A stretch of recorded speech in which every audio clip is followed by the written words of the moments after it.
हर 40 से 48 दिन में हमारा सिस्टम एक चक्र से होकर गुजरता है, जिसमें 3 दिन ऐसे होंगे जब आपके शरीर को भोजन की जरूरत नहीं होती। अगर आप शरीर को ये छुट्टी देते हैं तो ये आपकी सेहत के लिए और आपके शरीर के काम करने के तरीके के लिए बहुत अच्छा है। यह आपको अनुभव और जीवन के बिल्कुल अलग आयामों में ले जा सकता है।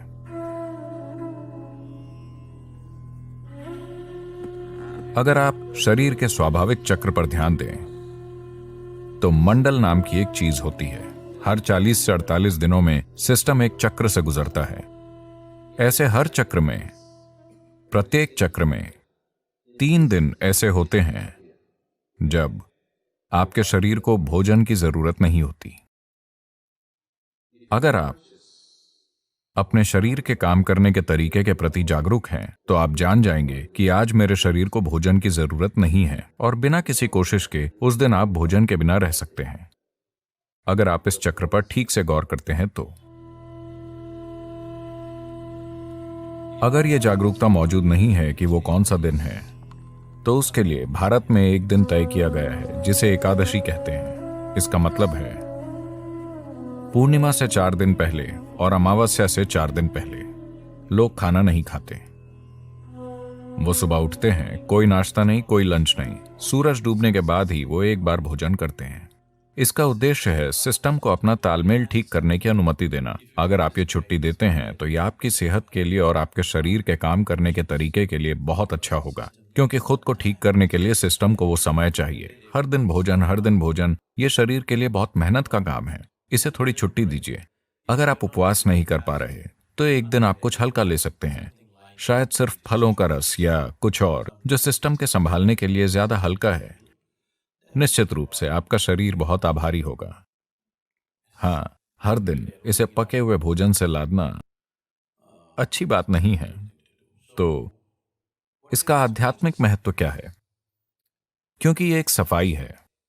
अगर आपका सिस्टम जीवंत नहीं है तो आपको कुछ भी आध्यात्मिक करने की इच्छा नहीं होगी। आप सुस्त महसूस कर रहे हैं। For a meditator, the biggest enemy is sleep. एक ध्यान करने वाले के लिए उसकी सबसे बड़ी दुश्मन नींद है। यहां आंखें बंद करके बैठना और पूरी तरह से सतर्क रहना, इसके लिए कुछ और ही चाहिए। ज्यादातर लोगों के लिए अगर वो आंखें बंद करते हैं तो सो जाते हैं।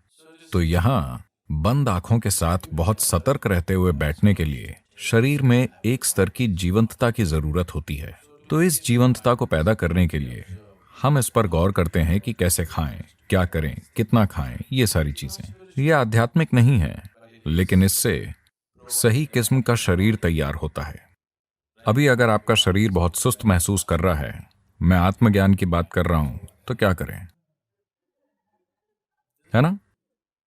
तो इसे जीवंत और सतर्क रखना और शरीर को दर्द और समस्याओं से मुक्त रखना महत्वपूर्ण है, क्योंकि सिर्फ तभी आप किसी बड़ी चीज की तलाश करेंगे। अभी आपके पैर में दर्द है, बहुत ज्यादा दर्द है, भगवान प्रकट होते हैं, आप क्या मांगेंगे? पैर का दर्द चला जाए। आया ना? आप और क्या मांगेंगे? आप इतना ही मांगेंगे, है ना? क्योंकि शरीर आपके ऊपर इस तरह की ताकत रखता है। जब तक आप इसे एक स्तर की सहजता में नहीं रखते, यह हर दिशा से आप पर हावी रहता है कि नहीं? इसके लिए अपने शरीर को बहुत शुद्ध और स्वस्थ रखना महत्वपूर्ण है, वरना शरीर आपके जीवन में हावी हो जाता है। यह आपको कुछ और सोचने ही नहीं देगा।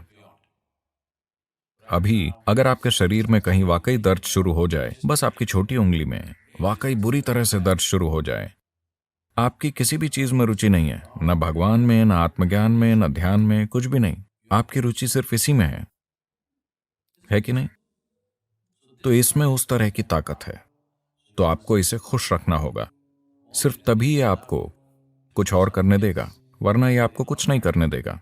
तो उस संदर्भ में बीच बीच में उपवास रखना, शरीर को छुट्टी देना ताकि वो खुद को ठीक कर सके, अपनी जीवंतता वापस ला सके, ना कि भोजन के साथ सुस्त बन जाए, यह महत्वपूर्ण है। उपवास करने के बजाय अगर आप बस एक भोजन और अगले भोजन के बीच पर्याप्त अंतराल रखते हैं, अगर मैं ये कहता हूं तो आप योग छोड़ देंगे। एक भोजन और अगले भोजन के बीच 8 घंटे का ब्रेक होना चाहिए हमेशा। अगर आपके लिए 8 घंटे संभव नहीं है तो कम से कम 5 घंटे का ब्रेक जरूरी है। खाने से पहले आपको एक स्तर की भूख महसूस होनी चाहिए। भूख लगने से पहले अगर आप सिस्टम में भोजन डालते हैं तो सिस्टम सुस्त बन जाएगा, ये जीवंतता को नहीं जानेगा। जब मैं कहता हूं जीवंतता, तो मैं बस आपके अभी जागे हुए होने की बात नहीं कर रहा हूं। हम में से हर कोई अभी जीवंतता के एक ही स्तर पर नहीं है। हम एक ही तरह का खाना खा रहे हैं, एक ही हवा में सांस ले रहे हैं, एक ही जगह पर हैं, लेकिन हमारे अनुभव का स्तर एक जैसा नहीं है। इस पल मैं अपने भीतर जैसा हूं, उसे मैं दुनिया की किसी भी चीज के साथ नहीं बदलूंगा। अगर आप मुझे पूरी दुनिया दे दें तो भी मैं सौदा नहीं करूंगा, क्योंकि ये उससे बहुत बड़ा है और ये हर किसी के लिए संभव है। ये सिर्फ इसलिए नहीं हुआ है क्योंकि जरूरी ध्यान और सिस्टम के साथ जो किया जाना चाहिए वो नहीं किया गया। तो इंसानी जीवंतता अलग अलग स्तरों पर कई अलग अलग आयामों में हो सकती है। यह आपको अनुभव और जीने के बिल्कुल अलग आयामों तक ले जा सकती है। तो शरीर को अच्छी तरह से रखना एक बुनियादी जरूरत है। आपको एक महान एथलीट या ऐसा कुछ होने की जरूरत नहीं है, लेकिन इसे बस सहज रखना, ताकि अगर आप यहां बैठते हैं तो आपको हर समय हिलना डुलना ना पड़े।